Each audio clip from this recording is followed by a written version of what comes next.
Yung dating navy. Ngayon ay lettuce grower. Yan ang kanyang mga lettuce. Ang gaganda, ang lalaki. Oh.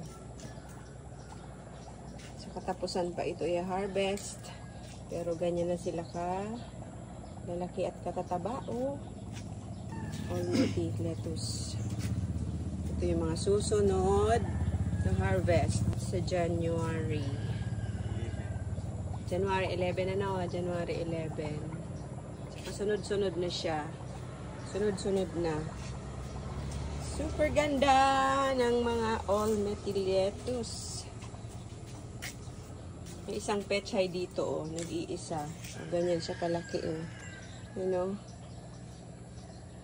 Pechay. Mga natitirang eton lettuce. Sa susunod, hindi na kami magtatanim nito. Pero okay man ito, eh. Okay man ito, eh. Sarap din. Ang hinihintay sa susunod.